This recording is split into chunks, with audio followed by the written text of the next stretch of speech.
नमस्कार, देश हमारा में आप सभी का स्वागत है। मैं हूं कपिल मिश्रा और खबरों की शुरुआत करते हैं। विधानसभा चुनाव में सत्ता पक्ष को घेरने बीजेपी ने आरोप पत्र तैयार कर लिया है। बीजेपी ने आरोप पत्र में 70 बिंदु शामिल किए हैं, जिनमें भ्रष्टाचार, वादा खिलाफी और सरकार पर विफलता के आरोप शामिल हैं। भाजपा के इस आरोप पत्र पर सीएम भूपेश बघेल ने तंज कसा है। देखिए हमारी इस खास रिपोर्ट में। विधानसभा चुनाव के लिए बीजेपी ने आरोप पत्र समिति का गठन किया था। पूर्व मंत्री अजय चंद्राकर समिति के संयोजक और ओपी चौधरी, पूर्व मंत्री प्रेम प्रकाश पांडे सह संयोजक बनाए गए थे। इस समिति ने सरकार के खिलाफ तथ्यों सहित आरोप पत्र तैयार कर पार्टी को सौंप दिया है। सूत्रों के मुताबिक बीजेपी के आरोप पत्र में मानव तस्करी, किसान आत्महत्या के आंकड़े पेश करने वाली है। इसके अलावा रेत माफिया, खनिज माफिया और कोल घोटाला, शराब घोटाला, गौठान घोटाला, पीएससी व्यापम गड़बड़ी, ट्रांसफर पोस्टिंग में धांधली समेत अन्य बिंदु आरोप पत्र में शामिल किए गए हैं। आरोप पत्र समिति के संयोजक अजय चंद्राकर ने कहा है कि आरोप पत्र तैयार हो गया है और जल्द ही जनता के सामने आएगा। कुछ दिनों में जब पार्टी तय करेगी जनता के सामने आ जाएगा। इसका मुख्य आकर्षण मैं बता देता हूँ, इस सरकार की फ्लैगशिप योजना जिसको कांग्रेस ने विचारधारा के तौर पे आत्मसात कर लिया है, वो है भ्रष्टाचार, वो है लूट, वो है वसूली। टोटल कितने बिंदु उपस्थित सभी ये पार्टी नेतृत्व तय करेगा। ऐसी भी खबर है कि भाजपा के आरोप पत्र पर सीएम भूपेश बघेल ने पलटवार किया है। सीएम ने कहा कि विधानसभा में भी बीजेपी का अविश्वास प्रस्ताव लचर था। हमारी योजनाओं के सामने सिर्फ घोटाला लिख दिया गया था। चुनाव के आरोप पत्र बनाने में भी ऐसा ही करेंगे। विधानसभा में आपने अविश्वास प्रस्ताव देखा, कितना लचर अविश्वास प्रस्ताव, और उसमें जो आरोप पत्र लगाए थे, जितनी योजनाएं उसमें घोटाला लिख दिया था। उसमें जितनी योजनाएं हैं उसके सामने घोटाला लिख दिया था। इसके अलावा उन्होंने कुछ किया नहीं था। इसमें भी करेंगे। चुनाव के पहले आरोप पत्र जारी करके भाजपा सरकार को घेरने का प्रयास करेगी। आरोप पत्र लॉन्च होने के बाद बीजेपी सभी जिलों में प्रेस कॉन्फ्रेंस करेगी। अब देखने वाली बात ये होगी कि बीजेपी आरोप पत्र के जरिए अपने पक्ष में माहौल बनाने में कितनी कामयाब हो पाती है। रायपुर से INS 24/7 के लिए स्वप्निल गोरखेड़े की रिपोर्ट। विधानसभा चुनाव 2023 को लेकर सभी राजनीतिक दलों ने पूरी ताकत झोंक दी है। चाहे सत्ताधीन कांग्रेस की बात करें या फिर विपक्ष में बैठी भाजपा की, दोनों ही प्रमुख दल जीत के लिए कड़ी मशक्कत करते नजर आ रहे हैं। इसी कड़ी में बीजेपी ने बूथों को फोकस और तेज कर दिया है। अब बीजेपी के 10 लाख कार्यकर्ता बूथ मैनेजमेंट संभालेंगे। देखिए हमारी इस खास रिपोर्ट में। विधानसभा चुनाव में बीजेपी की नैया पार लगाने के लिए खुद केंद्रीय मंत्री अमित शाह कमान संभाले हुए हैं। राष्ट्रीय संगठन के निर्देश पर प्रदेश भाजपा अलग अलग रणनीति पर काम कर रही है। इन रणनीतियों में से एक बूथों पर फोकस भी है। पार्टी अब प्रदेश के 25,000 बूथों में 10 लाख कार्यकर्ताओं को तैनात करने जा रही है। प्रदेश के 1,92,56,000 मतदाता हैं, यानी 20 मतदाताओं के पीछे एक कार्यकर्ता को रखा गया है। बाकायदा हर बूथ में 30 से 50 की टीम काम कर रही है।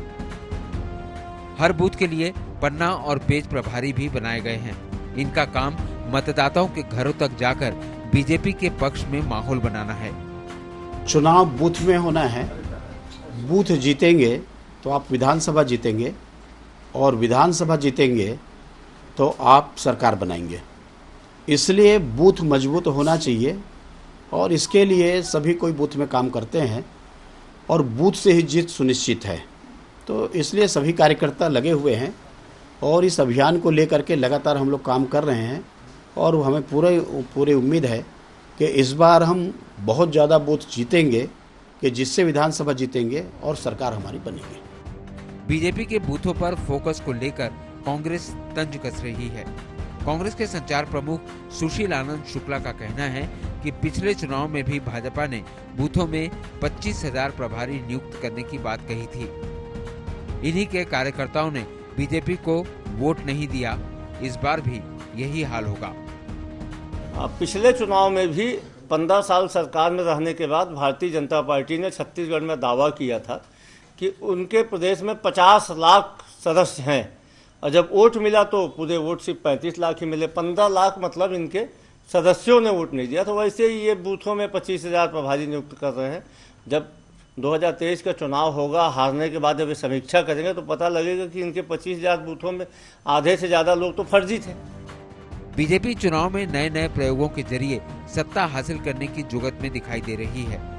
एक तरफ जहां सरकार के वादा खिलाफी जैसे मुद्दों को लेकर जनता तक जा रही है, तो वहीं बूथों पर फोकस बढ़ाया जा रहा है।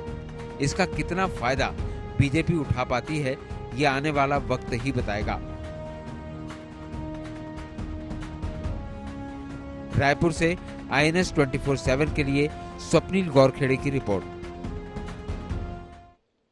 मध्य प्रदेश में मिशन 2023 की तैयारियों में जुटी कांग्रेस बीजेपी के खिलाफ बीजेपी की ही रणनीति पर आगे बढ़ती दिख रही है। कांग्रेस बीजेपी में बड़ी सेंधमारी की कोशिश में है।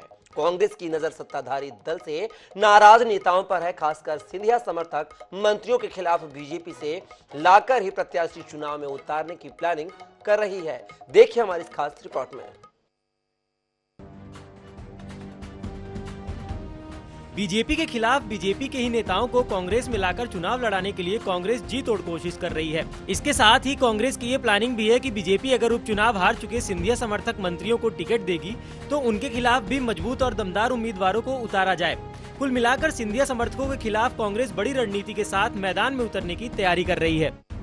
बीजेपी के कई नेताओं का कमलनाथ दिग्विजय के संपर्क का दावा। पूर्व सीएम दिग्विजय सिंह की चुनाव तैयारियों में दोहरी भूमिका। पार्टी कार्यकर्ताओं के मनमुटाव और नाराजगी दूर करने पर फोकस। बीजेपी के नाराज नेताओं को कांग्रेस में लाने में भी भूमिका। सिलावट के खिलाफ सोनकर पर दाव लगाने की तैयारी। दत्ती गांव के खिलाफ भंवर सिंह शेखावत को उतारने की कोशिश। प्रभुराम चौधरी के खिलाफ सेजवार परिवार को साधने की रणनीति। हरदीप सिंह डंग के खिलाफ राधेश्याम पाटीदार पर नजर। नरोत्तम मिश्रा के खिलाफ अवधेश नायक को उतारने की तैयारी। गोविंद सिंह राजपूत की मुश्किल बढ़ाएंगे राजकुमार धनौरा। इमरती देवी के खिलाफ फिर ताल ठोक सकते हैं सुरेश राजे। मुन्ना लाल गोयल से मोर्चा ले सकते हैं सतीश शिकरवार। कांग्रेस प्लान बना रही है, मगर वो सिर्फ और सिर्फ भारतीय जनता पार्टी को हराकर माननीय कमलनाथ जी के नेतृत्व में एक स्पष्ट बहुमत वाली सरकार चुनने का प्लान बना रही है। भारतीय जनता पार्टी और सिंधिया जी दोनों अपने कर्मों से डूब रहे हैं, हम उनकी चिंता क्यों करें। तो कांग्रेस पार्टी में महासमुंद के प्रवास पर पहुंचे छत्तीसगढ़ के गृह मंत्री और जिले के प्रभारी मंत्री ताम्रध्वज साहू ने नवनिर्मित राजीव भवन का निरीक्षण किया है और कार्यकर्ताओं से मुलाकात की और जिला पंचायत सभागार में भी गए, जहां उन्होंने विभागीय समीक्षा बैठक ली है। इस दौरान गृह मंत्री एक्शन मोड में नजर आए। उन्होंने बैठक के दौरान विभागीय कार्यों में कसावट लाने की हिदायत दी है। खासकर शिक्षा, जल जीवन मिशन और सड़कों को लेकर संजीदा नजर आए और विभागों से जुड़े अधिकारियों को व्यवस्था में जल्द सुधार के निर्देश भी दिए। गृह मंत्री ने जेल, लोक निर्माण, पुलिस व कृषि विभाग की समीक्षा बैठक ली है। पत्रकारों से चर्चा करते हुए गृह मंत्री ने कहा है कि प्रभारी मंत्री होने के नाते आज समीक्षा बैठक लेने आया हूं।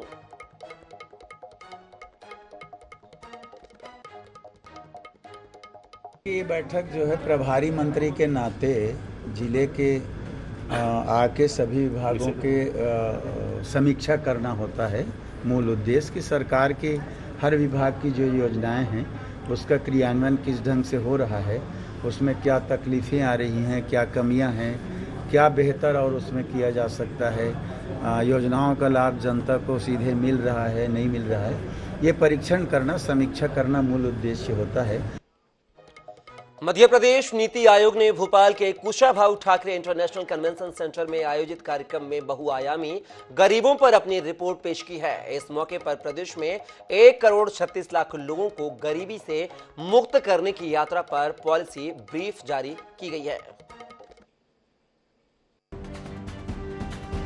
मध्य प्रदेश में गरीबी में 15.94% कमी आई है। 1.36 करोड़ लोग गरीबी रेखा से बाहर आए हैं।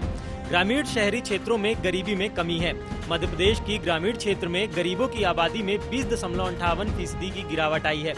गरीबों की संख्या में कमी के मामले में सुधार अलीराजपुर, बड़वानी, खंडवा, बालाघाट और टीकमगढ़ में हुआ है। इस मौके पर मुख्यमंत्री शिवराज सिंह चौहान ने कहा कि रोटी कपड़ा मकान, रोजगार, शिक्षा, स्वास्थ्य सुविधा न होने भी गरीबी है। इस कमी को दूर करने का काम किया है। लाडली लक्ष्मी योजना लागू करने के बाद से लिंगानुपात में सुधार हुआ है। रोटी ना हो ना गरीबी, भूखे भजन ना हो गोपाला, धर लो अपनी कंठी माला।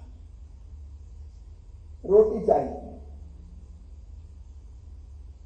कपड़ा ना होना गरीबी है, रहने के लिए धरती का टुकड़ा ना होना गरीबी है, उस पर मकान ना होना भी गरीबी है,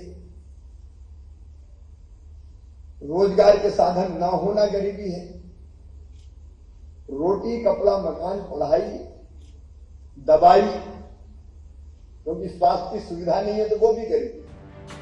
मध्य प्रदेश में बीते 5 वर्षों के दौरान गरीबी के दायरे से लगभग 1 करोड़ 36 लाख लोग बाहर निकल आए हैं। अब उन्हें नीति आयोग की मानकों के हिसाब से गरीब नहीं माना जाएगा। सबसे बड़ी बात यह है कि मध्य प्रदेश ने देश से गरीबी का बोझ कम करने में भी बड़ी जिम्मेदारी निभाई है।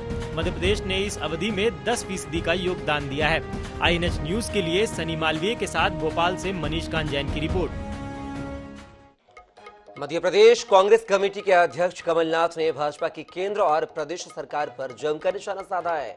कमलनाथ ने कहा है कि हम विश्व आदिवासी दिवस मना रहे हैं, लेकिन आदिवासियों से शोषण की घटनाएं भी सामने आ रही हैं।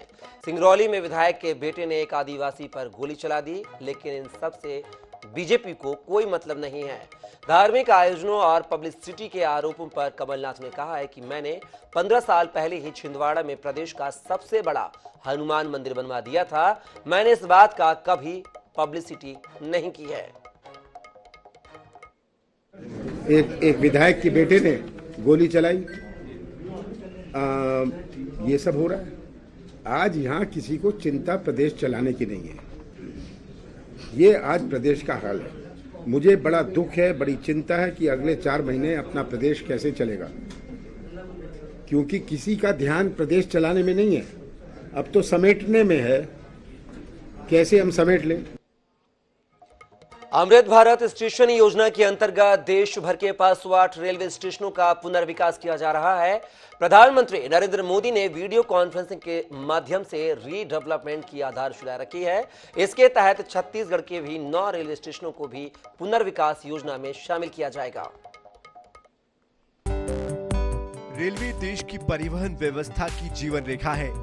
प्रधानमंत्री नरेंद्र मोदी ने रेलवे स्टेशनों का पुनर्विकास कर उन्हें विश्व स्तरीय बनाने के लिए अमृत भारत स्टेशन योजना की शुरुआत की है, जिसके तहत 24,489 करोड़ की राशि खर्च कर रेलवे स्टेशनों का आधुनिकीकरण किया जाएगा। छत्तीसगढ़ के 9 स्टेशनों का होगा पुनर्विकास। Raipur railway station 470 crore, Bilaspur railway station 465 crore, Durg railway station 455 crore, Bhilai railway station 26 crore 20 lakh, Mahasamund railway station 15 crore 90 lakh, Tilda railway station 13 crore 80 lakh, Akaltara railway station 13 crore 70 lakh. Amrit Bharat station Yojana के अंतर्गत रेलवे स्टेशनों में लिफ्ट, एस्केलेटर, यात्रियों के लिए वेटिंग हॉल, प्रवेश द्वार समेत पूरे स्टेशन में अलग अलग तरह के विकास कार्य किए जाएंगे। एयरपोर्ट की तरह रेलवे स्टेशनों में सुविधाएं होगी। छत्तीसगढ़ में सबसे ज्यादा खर्च रायपुर रेलवे स्टेशन में किया जाएगा और एयरपोर्ट की तर्ज पर इसे तैयार किया जाएगा। इसके लिए 3 साल की समय सीमा तय की गई है। अमृत भारत स्टेशन योजना के अंतर्गत देश भर के 508 रेलवे स्टेशनों का पुनर्विकास होना है। वहीं छत्तीसगढ़ की बात करें तो छत्तीसगढ़ में भी 9 स्टेशनों का पुनर्विकास किया जाएगा, जिसमें मुख्य रूप से राजधानी रायपुर को भी शामिल किया गया है। इस वक्त आप राजधानी रायपुर रेलवे स्टेशन की तस्वीर देख सकते हैं कि किस प्रकार से स्टेशन जो है वो यहाँ पर दिख रहा है। अब इसकी जो तस्वीर है वो बदलने वाली है। आने वाले 3 सालों में अमृत भारत स्टेशन योजना के अंतर्गत स्टेशन का जो पुनर्विकास है वो यहाँ पर किया जाएगा। 3 साल का समय करीब जो है इसके लिए लक्ष्य रखा गया है। 450 करोड़ से ज्यादा की राशि जो है वो खर्च की जाएगी। साथ ही अब नए स्टेशन में आधुनिक रूप से लिफ्ट लगाई जाएंगी। करीब 40 से ज्यादा लिफ्ट, एस्केलेटर की सुविधा, यात्रियों के लिए नया वेटिंग हॉल, साथ ही जो रेलवे का द्वार है उसमें भी बदलाव किया जाएगा। दोनों रेलवे स्टेशन के प्रवेश करने और बाहर निकलने का द्वार भी जो है वो बड़ा किया जाएगा। कुल मिलाकर के यात्रियों के लिए एक बड़ी सौगात जो है वो उनको मिलने वाली है। प्रधानमंत्री नरेंद्र मोदी ने इसकी शुरुआत जो है वो यहाँ पर कर दी है। साथ ही बात करते हैं तो रोजाना हजारों यात्री गुजरते हैं। पुनर्विकास के दौरान यात्रियों को किसी तरीके की परेशानी ना हो, इसके लिए भी रेलवे ने यहाँ पर प्लान तैयार किया है। अलग अलग भागों में जो रेलवे स्टेशन का विकास का कार्य है वो यहाँ पर किया जाएगा। कैमरामैन अरुण साहू के साथ मोहम्मद सैन, NH 24/7 रायपुर। शिक्षकों के तबादले को लेकर शिक्षा मंत्री रविंद्र चौबे ने कहा है अनियमितता सामने आई थी, कार्रवाई की गई है। वहीं अजय चंद्राकर के बयान पर भी पलटवार किया है और कहा है अजय चंद्राकर भी कभी शिक्षा मंत्री रहे हैं, सिस्टम बना उसके सूत्रपात करने वाले यही लोग थे। शिक्षा विभाग पवित्र विभाग है, जितना सुधार संभव है करेंगे। चंदेल जी की चुनौती को मैं समझता हूँ सब लोग कितने हल्के में लेते हैं। गोधन योजना, गोधन न्याय योजना, गोठान की योजना, इसको पहले पढ़ना चाहिए। गोठान डे केयर के सिस्टम बनाया गया है और वहाँ के गोबर जो उपलब्ध होगा उसको वर्मी कंपोस्ट बना करके लगभग 35 लाख क्विंटल वर्मी कंपोस्ट किसानों के खेतों में डाला जा चुका है। अब अजय चंद्राकर जी की, नारायण चंदेल जी की समझ में नहीं आएगा तो ये तो उनका खुद की बुद्धि पे हमको तरस आता है। रायगढ़ नगर निगम में भाजपा के पार्षद मेयर जानकी काटजू के खिलाफ लामबंद हो गए हैं। भाजपा पार्षदों ने बैठक बुलाकर मेयर के खिलाफ अविश्वास प्रस्ताव पारित करने का ऐलान कर दिया है। भाजपा ने यह भी कहा है कि कांग्रेस के दर्जन भर से अधिक पार्षद उनके संपर्क में हैं। ऐसे में भाजपा के ऐलान ने कांग्रेसी खेमे की परेशानी बढ़ा दी है। मेयर इस चिंता में है कि कहीं नगर निगम में शहर सरकार गिर ना जाए। बता दें कि रायगढ़ नगर निगम में कुल 48 पार्षद हैं, जिसमें से 21 पार्षद भाजपा के हैं। सभापति जयंत ठेठवार के समर्थन में भी तकरीबन दर्जन भर से अधिक पार्षद हैं, जो कि मेयर के खिलाफ वोट कर सकते हैं। ऐसे में अगर अविश्वास प्रस्ताव आता है तो मेयर की कुर्सी जाना तय है। निगम रायगढ़ के कार्यकाल 3.5 से 4 साल पूरे होने जा रहे हैं। नगर वासियों को बहुत निराशा हाथ लगी है। आज भी नगर के जितने जनहित से जुड़े हुए मुद्दे हैं उस मामले में नगर सरकार पूरी तरह से फेल हो गई है। नगर की जनता का विश्वास हट गया है। भारतीय जनता पार्टी पार्षद दल के द्वारा महापौर के विरोध में अविश्वास प्रस्ताव लाए जाने का निर्णय लिया गया है। फिलहाल के लिए खबरों में बस इतना ही। आप बने रहिए INS 24/7 के साथ। नमस्कार।